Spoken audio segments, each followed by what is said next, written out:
السلام علیکم ورحمۃ اللہ وبرکاتہ۔ الحمدللہ والصلاۃ والسلام علی رسول اللہ، اما بعد فاعوذ باللہ من الشیطان الرجیم، بسم اللہ الرحمن الرحیم۔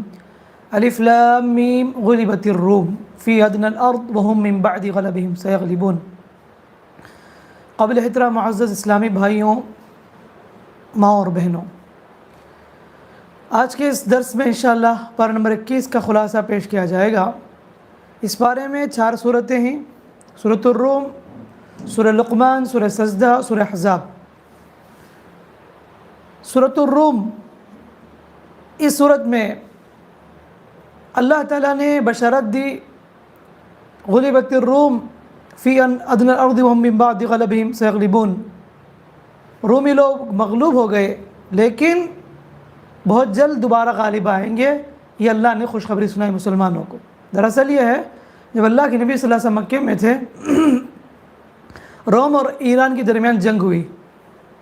اس دور میں یہ 2 سپر پاور حکومت تھی، تو مسلمانوں کی خواہش تھی کہ روم جیت جائے، کیونکہ روم کے لوگ رومی عیسائی مذہب کے ماننے والے تھے۔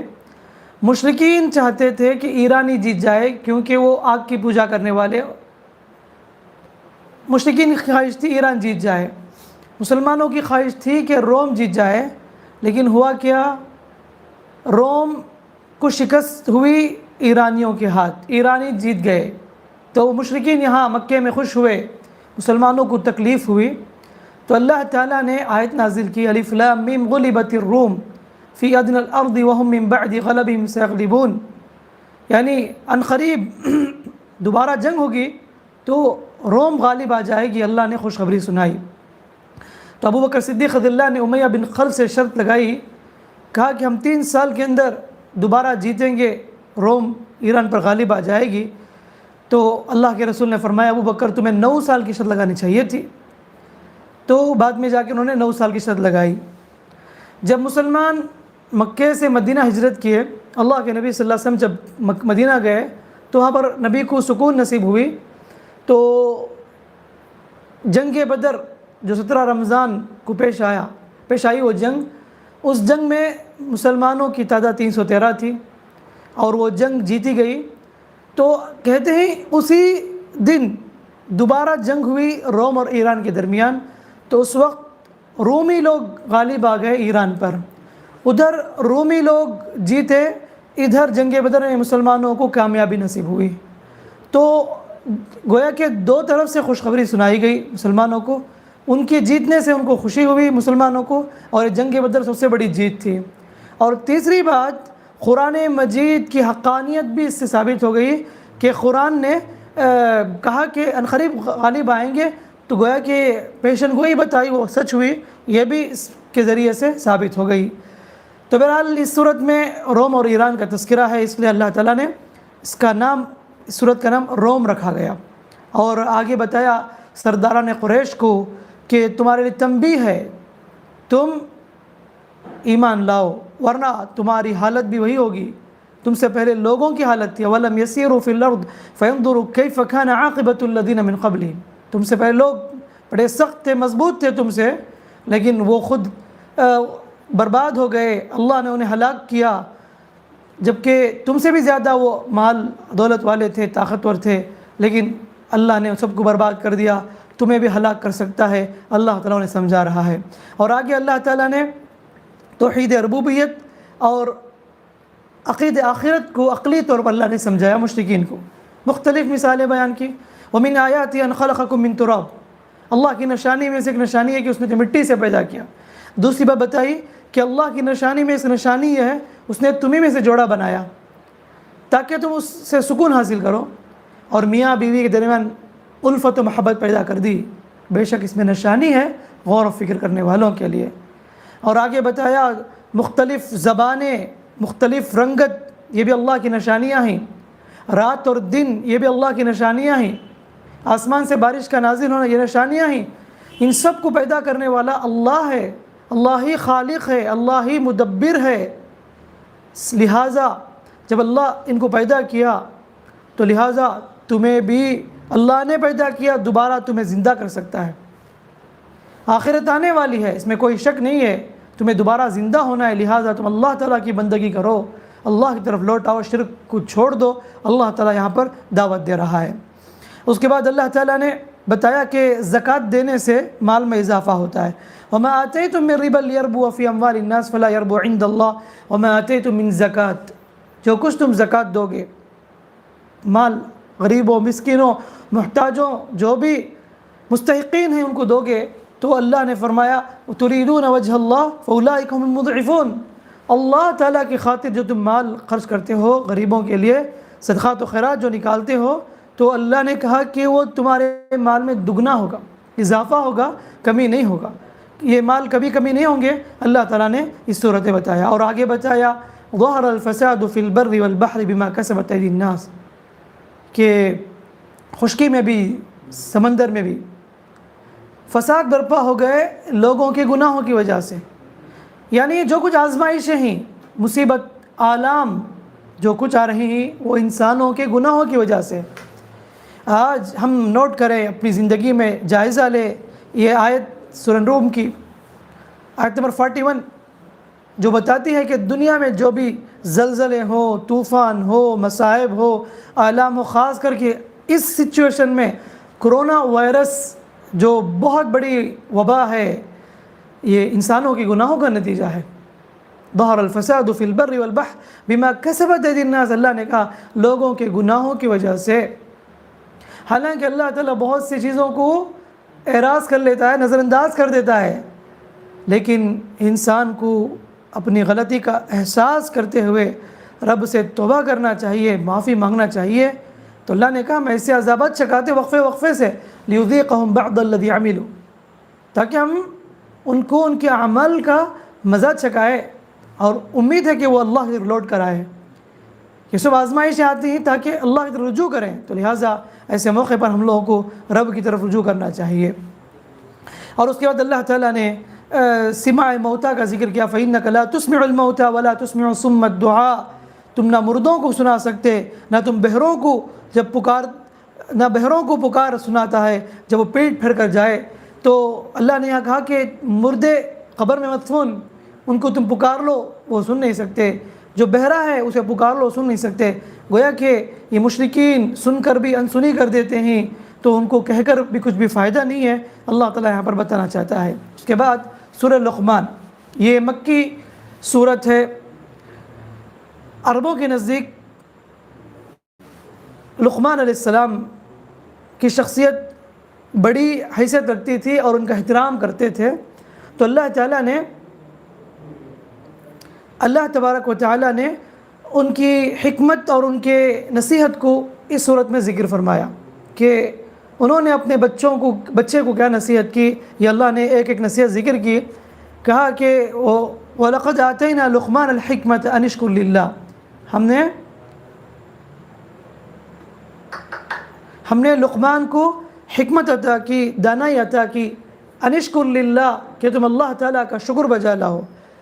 وَمَن يَشْكُرْ فَإِنَّمَا يَشْكُرُ لِنَفْسِهِ، جو شکر کرے وہ اپنے نفس کے لیے ہے۔ وَمَن كَفَرَ فَإِنَّ اللَّهَ غَنِيٌّ حَمِيدٌ، جو ناشکری کرے اللہ بے نیاز ہے، تعریف کے قابل ہے۔ تو لقمان علیہ السلام نے اپنے بیٹے کو نصیحت کی، کہا کہ یا بنی لا تشرک باللہ، اے میرے پیارے بیٹے تم اللہ کے شرک نہ کرنا، شرک بہت بڑا ظلم ہے۔ اور دوسری نصیحت کی انہوں نے والدین کے ساتھ حسن سلوک کرنے کے بارے میں، والدین کے ساتھ دنیاوی معاملے میں ان کے ساتھ اچھا برتاؤ کرو، لیکن اگر وہ دین کے خلاف اگر کوئی بات کہیں تو تمہیں ان کی اطاعت کرنا ضروری نہیں ہے۔ دراصل کچھ لوگ ایسے تھے مکے میں جو لوگ نصیحت کرتے تھے ماں باپ کی اطاعت کرو، کہ والدین جو بولے وہ سن لو، کہ بہت سے ایسے ماں باپ تھے جو کہتے تھے بیٹا اسلام چھوڑ دو۔ ایسے میں ان کے لیے بڑا مسئلہ تھا، اللہ نے آیت نازل کر دی اگر وہ تمہیں شرک کی دعوت دیں تو تمہیں قبول نہیں کرنا چاہیے۔ اسی طرح لقمان علیہ السلام نے نصیحت کی کہ اے میرے پیارے بیٹے غرور نہ کر، فخر نہ کر، ولا تصعر خدک للناس ولا تمشی فی الارض مرحا، زمین میں اکڑ کر نہ چل۔ اور بتایا اس کے بعد ان کی نصیحت اللہ نے قرآن میں یا بنی انہا ان تک مثقال حبۃ من خردل فتکن فی صخرۃ او فی السماوات والارض یأتی بها اللہ ان اللہ لطیف خبیر، اے میرے پیارے بیٹے بے شک کوئی چیز رائی کے دانے کے وزن کی ہو، بس کسی چٹان میں ہو یا آسمان میں زمین میں ہو، اسے اللہ لے آئے گا۔ ان اللہ لطیف خبیر۔ اور کہا اے میرے بیٹے صبر کرو، نماز قائم کرو اور بھلائی کا حکم دو۔ یہ ساری نصیحتیں لقمان علیہ السلام کی، سبحان اللہ، اللہ نے بہت ہی اچھے انداز میں ذکر کیا ہے۔ تو کہیں یہ جو صورت میں ان کی نصیحت جو کہی گئی ہے، اللہ تعالیٰ اس پر عمل کی ہمیں توفیق عطا فرمائے۔ اس کے بعد سورۃ السجدہ ہے، سورہ سجدہ، جس میں قدرت کی، اللہ تعالیٰ کی قدرت اور اس کی نعمت کا تذکرہ کیا ہے۔ اللہ کے نبی صلی اللہ علیہ وسلم رات میں سونے سے پہلے سورہ سجدہ پڑھتے تھے، اور جمعہ کے دن فجر نماز میں پہلی رکعت میں سورہ سجدہ پڑھتے تھے اور دوسری رکعت میں سورہ دہر پڑھا کرتے تھے۔ یہ سنت ہے، پڑھنا چاہیے۔ تو اس صورت میں اللہ نے اپنی قدرت اور انعامات اور نعمت کا ذکر کیا۔ شروع ہی میں دیکھیے اللہ الذی خلق السماوات والارض، اللہ نے آسمان کو پیدا کیا، زمین کو پیدا کیا، وہی مدبر ہے، اور ملائکہ اس کی جانب چڑھتے ہیں، اور اسی نے انسان کو مٹی سے پیدا کیا، ہر چیز کو اس نے پیدا کیا، اور بتایا کہ اسی نے تمہارے لیے کان آنکھ پیدا کیے، تم بہت کم شکر بجا لاتے ہو، اور ملک الموت تمہارے پاس آ کر تمہاری روح نکالیں گے اور تمہیں میرے پاس آنا پڑے گا۔ یہ ساری باتیں اللہ نے صورتیں بتائی ہے، اور اللہ نے مشرک اور مومنوں کا موازنہ کیا، تقابل کیا، کہا کہ فمن کان مؤمنا کمن کان فاسقا، کیا مومن اور کافر دونوں برابر ہو سکتے ہیں؟ لا یستوون، وہ برابر نہیں ہو سکتے۔ ایمان والوں کا درجہ الگ ہے، کافروں کا مرتبہ الگ ہے، وہ کیسے ایکول ہو سکتے ہیں؟ مومنوں کو تو جنت ہے، کافروں کو تو جہنم ہے۔ تو اللہ کے نزدیک یہ مرتبہ مومنوں کا بہت بلند ہے، یہ اسٹیٹس اللہ کے نزدیک بہت اونچا ہے مومنوں کے حق میں۔ تو بہرحال یہ ساری چیزیں اس صورت میں آتی ہیں۔ اس کے بعد سورۃ الاحزاب ہے، یہ سورہ احزاب مدنی صورت ہے۔ احزاب کے معنی جماعت۔ سن 5 ہجری میں عرب کے اطراف اکناف کے قبائل مل کر مشرکین مکہ، ابو سفیان اس وقت اسلام قبول نہیں کیے تھے، ان کی نگرانی میں 10,000 کی فوج لے کر مدینہ پر حملہ کرنے کا فیصلہ کیا۔ تو حضرت سلمان فارسی رضی اللہ عنہ نے مدینہ کی طرف گڑھا کھودنے کا مشورہ دیا نبی کو، تو نبی بھی مل کر صحابہ کے ساتھ مدینہ کی طرف گڑھا کھودنے لگے، یہاں تک کہ خندق تیار ہو گئی۔ تو 10,000 کی فوج مشرکین آ کر کھڑی ہو گئی، تو دیکھا کہ اندر داخلہ اتنا آسان نہیں ہے مدینہ میں، تو وہیں پر ٹھہرے رہے، اور اندر سے منافقین بھی مسلمانوں کے خلاف سازشیں کرتے رہے، اور بنو قریظہ جو یہودیوں کا قبیلہ تھا اس وقت مدینہ میں تھا، وہ بھی مسلمانوں کے خلاف سازش کرنے کا پلاننگ کیے تھے، اور مشرکین سے وہ ملے ہوئے تھے۔ آخرکار اللہ تعالیٰ نے مدینہ کی حفاظت کی، اور زبردست طوفان چلی، جس کی وجہ سے سارے مشرکین بھاگ گئے۔ اللہ نے اس طرح سے یہ جنگ احزاب جو مشہور ہے تاریخ میں، سیرت میں، اللہ نے نبی کی، صحابہ کی اور مدینہ کی حفاظت فرمائی۔ یہ 5 ہجری میں جنگ پیش آئی تھی، تو یہی اللہ تعالیٰ اس صورت میں ذکر کر رہا ہے، اس لیے اس کا نام احزاب رکھا گیا۔